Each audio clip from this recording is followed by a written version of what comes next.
It is said that what makes for a good reality show is conflict. Conflict provides drama and makes us choose sides. This gospel has all that and more. We begin with the squaring off of two kings and two kingdoms. We have to choose which we want to belong to. The first king, or at least the local representative of Caesar, who is king of the known world, is Pontius Pilate. The rival, Jesus, is king of heaven and earth. Pilate asked, "Then you are a king?" Jesus answered, "You say I am a king. Everyone who belongs to the truth listens to my voice." The exchange will eventually end with Pilate cynically asking, "What is truth?" Life is an endless bonanza of choices. What we base our choices on determines who or what is the source of our truth. In other words, we make decisions based on what we know to be true. Therefore, truth rules our lives. But if our decisions are based on misinformation or even lies, our decisions will often be done in error. Truth ultimately determines our destiny. The whole purpose of Jesus' life was to testify to the truth. He said, "For this was I born, and for this I came into the world, to testify to the truth." As a liturgical year comes to a close, the Church directs our attention to the end of time. If hindsight is 2020, then let's place ourselves at the end of our lives and look back.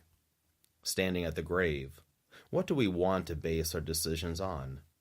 Who ultimately guides us? The world, ourself, or Christ the King? Pontius Pilate asked Jesus, "Are you the king of the Jews?" And Jesus replied, "Do you say this on your own, or have others told you about me?"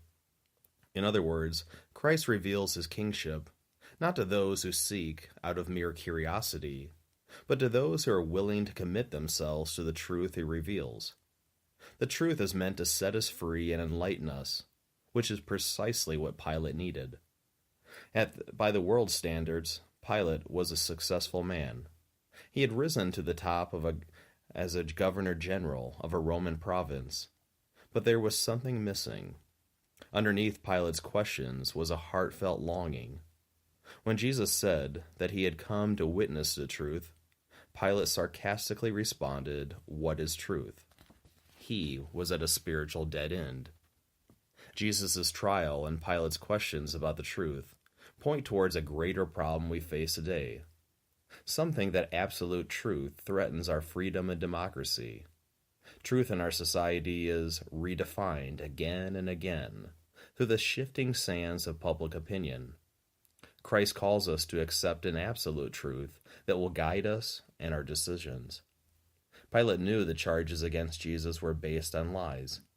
He knew Jesus was innocent. He was even intrigued by him and did not want to put him to death, but he did so out of weakness. The mob said, "If you let this man go, you are not a friend of Caesar." Pilate's past haunted him.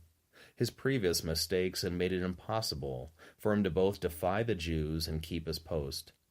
Surely they would report him to the emperor, and he would lose his position. Instead of acting on the truth, Pilate abandoned Jesus to the mob when he asked, "Shall I crucify your king?" The idea that truth is based on each person's individual opinion is called relativism, and it is ever changing. There must be an absolute truth in the world that gives direction, or we will be like a ship without a rudder. Truth, grounded in God, is what protects our freedoms and gives us those inalienable rights that we enjoy in our nation. We are not equal in talent, nor 100 other categories, but what makes us equal is that we are all sons and daughters of the same God. Relativism, then, is both a threat to our nation and our religion. Maybe this gospel is more dramatic than originally thought, for it could be the squaring off of three kings: the world, ourself, and Christ. The truth of the world is based on the shaky sands of public opinion. The truth for ourself may be whatever keeps us from having to conform our life to the gospel. And the truth of Christ is that compass heading towards eternal life. The choice is ours, for Jesus said, "Everyone who belongs to the truth listens to my voice." Truth has been put on trial, and we are the jury. What is our verdict? For the book of Proverbs says, "The wise hunger for truth, but fools feed on trash."